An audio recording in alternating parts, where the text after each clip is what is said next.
My sister's life it's a lot, you know?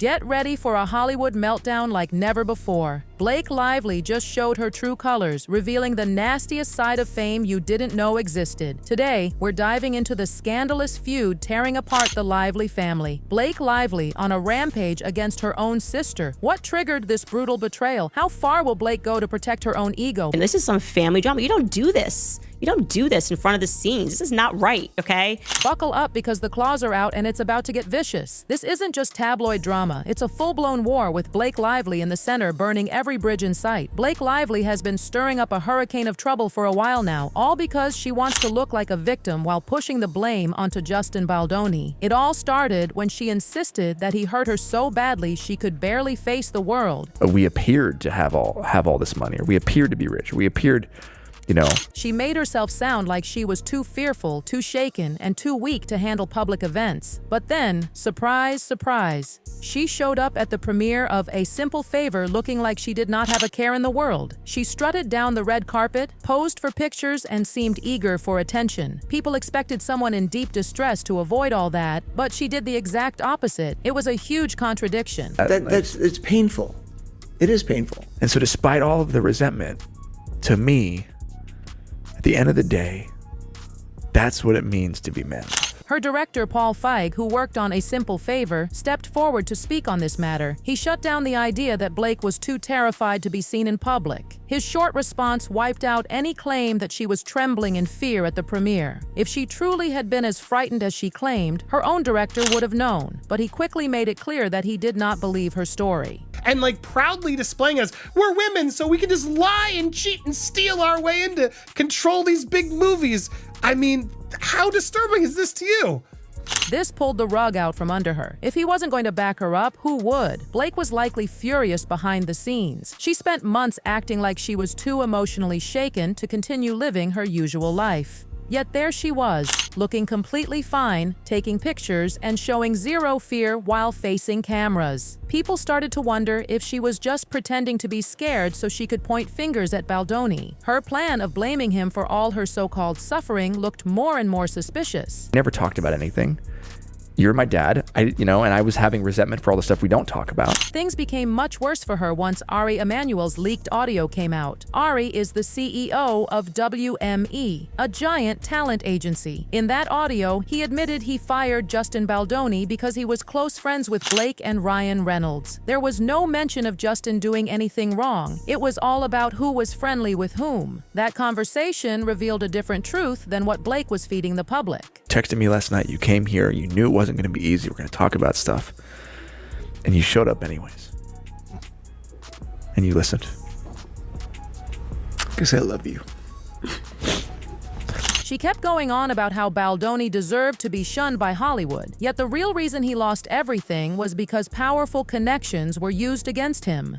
It was a classic case of favoritism at the highest level. This was a huge blow for Justin Baldoni. Projects he had lined up, like a live-action Pac-Man film, fell apart. Other deals were halted too, including a big arrangement with Wayfair Studios. I'm a huge fan of you. Oh. Your movies are so inspiring. If everyone can tag Justin Baldoni to this video, it would mean the world to me. I have been trying to reach out to you for the longest. I have everything of you.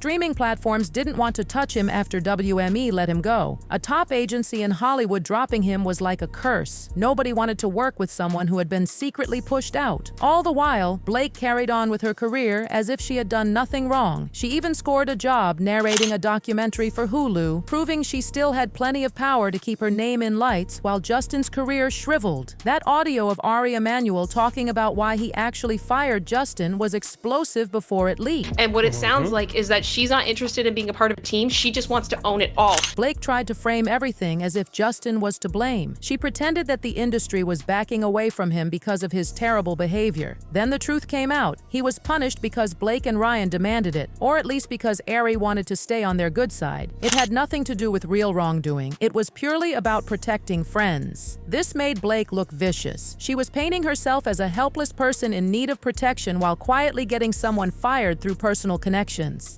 everyone's seeing through it. They're seeing through the BS.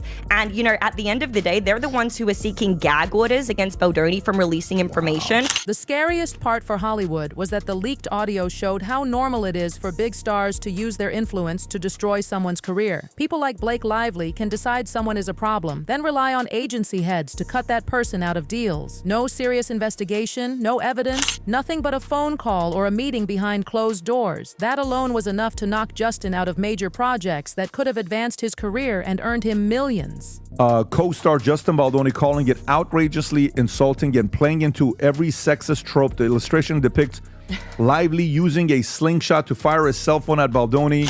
Then, to make matters worse, the Freakonomics podcast that recorded Ari's confession never aired that particular episode. It was supposedly lost because of a technical glitch, but nobody believed that excuse. It sounded too perfect to be an accident. The internet wasn't fooled, and the audio spread all over social media anyway. Once people heard the truth, they saw through Blake's claims of being too scared to exist in public. She didn't come out and make a statement. She didn't come out, with her heart in her hand or say anything. She just kind of allowed this movie to be like an innocent bystander to everything that went on with It Ends With Us. If she was actually that terrified, why would she be so bent on posting photos, appearing at events, and smiling in front of large crowds? She wanted the court to think she was a trembling wreck, but then she showed the opposite in real life. Her hypocrisy was evident to anyone paying attention. She insisted that Justin Baldoni ruined her life even though her life kept moving ahead just fine. And also were accusing Blake Lively and Ryan Reynolds of promissory fraud. So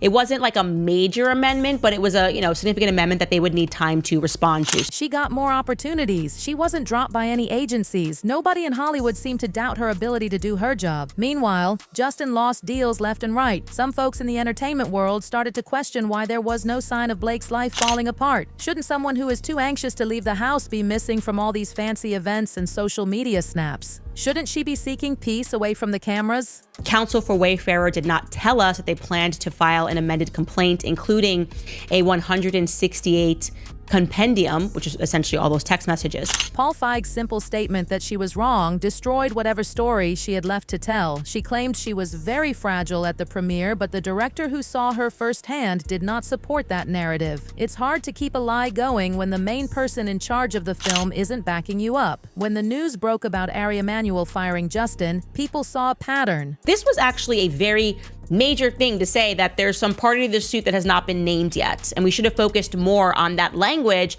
because what on earth are they talking about? Who's missing? Who's joining in as a potential willing plaintiff to this case? And we have an answer. As I said, we had a TikToker who had some tea. We had some TikTok tea on this.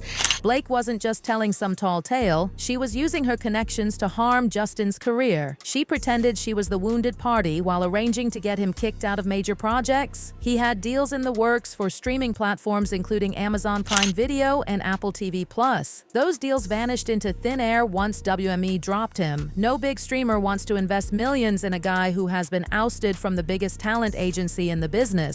Listen, I know this is going to sound crazy, but everything that I'm reading here points to the fact that Blake Lively manipulated her audiences and lied to her audiences. That's the kind of destruction that leaves lasting damage, and it's all tied to the efforts of someone who played the victim role a little too well. If you look at the difference in their lives right now, it becomes pretty clear who is truly suffering and who is doing just fine. Justin Baldoni is scraping by, trying to piece his career together. He's battling a lawsuit that appears to show how Blake ruined his future opportunities. And I'm kind of shocked as someone who fully believed her, and he's just basically as psychotic as me. Meanwhile, she keeps working on different projects. She hasn't vanished from public life. She's still taking advantage of red carpets, interviews, and social media. That doesn't match what someone might expect from a person who claims to be too scared to set foot outside. Why continue to court attention if you're so frightened? Even worse, she had the nerve to tell the court that her anxiety was causing physical pain and that her entire family felt the weight of her struggles. And realized that Blake Lively was not telling the truth and that it was going to be a very steep climb for them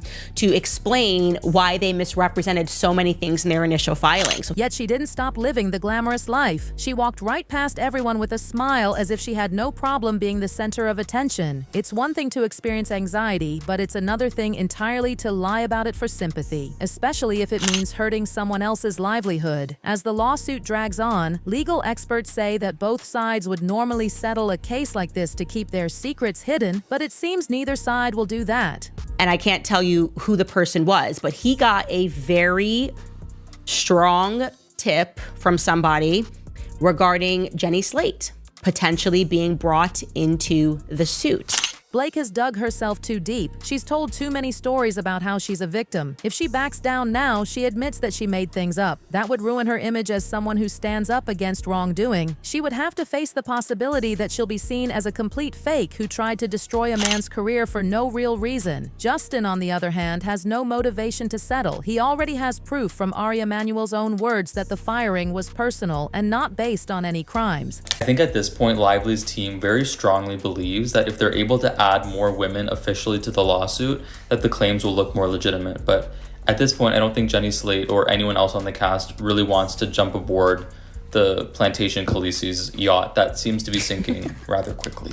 That alone boosts his defamation case. It shows that Blake didn't suffer the way she claimed, but that Justin did pay a huge price due to her powerful allies. The whole situation has become a ticking time bomb for Hollywood because if this goes to trial, everything could be exposed. Text messages, emails, phone calls, deals, and personal accusations might all be laid out for the public to see. That's the last thing many industry players want. It could show how easy it is for an actor with connections to wipe out another actor's future. Social media companies are not here to investigate, they're not here to be judges and lawyers, but having a lawyer email you on behalf of a client, and if it's an A-list client saying like, we're gonna come after you, TikTok, for allowing this defamation to exist on the platform. It might also show that agencies don't always follow fair procedures or look into facts before deciding someone's fate. Instead, they sometimes do whatever a top star wants just to keep friendships intact. Blake doesn't appear to care about any of that. She's focused on defending her own false story. She spent so long telling people that Justin was a threat to her peace of mind, she probably expected nobody would challenge her. For a while, it seemed like her plan might work, especially when WME fired Justin. She had the upper hand, and he lost major projects. Everyone might have believed she was telling the truth if Paul Feig hadn't spoken out, and if Ari Emanuel's audio hadn't been leaked. Now it's a different world. People realize that Blake isn't some kind person who was hurt by an evil man. Instead, she used her fame and buddies in high places to punish Justin for reasons that still aren't very clear. Maybe she just wanted someone to blame for her problems. Maybe she wanted to look strong by taking legal action. Maybe she thought she could intimidate Justin into giving up, but she miscalculated. And saying like, hey, if you want like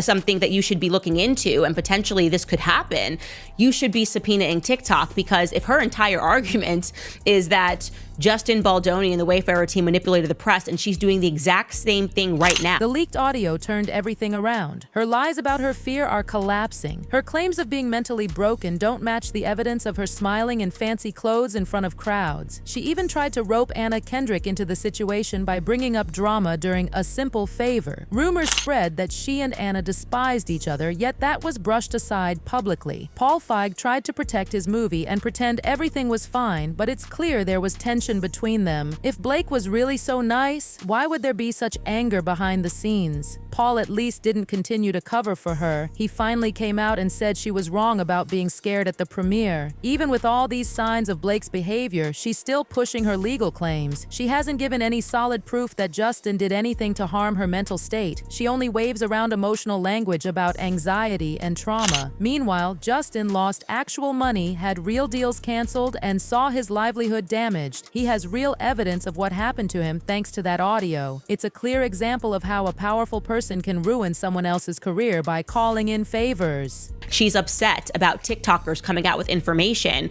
or believing that TikTokers are leaking information. Well, then that kind of defeats her own argument. When you look at it from a distance, the story is almost unbelievable. A big Hollywood star pretends she's frightened and traumatized, sues someone she worked with, claims she cannot even leave her house, but then shows up for photo ops wearing expensive outfits. She says the pressure is too much to bear, yet she doesn't slow down her public life at all. Meanwhile, a person who lost everything because of her has to defend defend himself in court and fight for his reputation. It's like a twisted fairy tale, except the person who should be the hero is the one getting crushed, and the one who claims to be the victim is actually the villain. No matter how much she tries to spin it, Blake cannot erase the fact that Ari Emanuel told the world he fired Justin for personal friendship reasons. That alone destroys her entire argument that Justin was let go because of serious issues. Once that story collapsed, her other claims about being too traumatized to face the world started to look even more fake. She might have assumed that nobody would ever hear the audio. Maybe she believed Ari or other powerful friends would protect her. She probably didn't expect that the recording would leak and that the internet would spread it everywhere. Now the lawsuit stands at a point where both sides are ready to battle it out. If it goes to trial, more secrets will come out. Blake might be forced to show emails or text messages that prove she wasn't as anxious as she claimed. People might learn that she was simply angry at Justin and wanted to get rid of him. The studios and other actors might get pulled in and their communications might be shown in court. This could become a massive scandal revealing all the shady ways people with power manipulate the entertainment industry.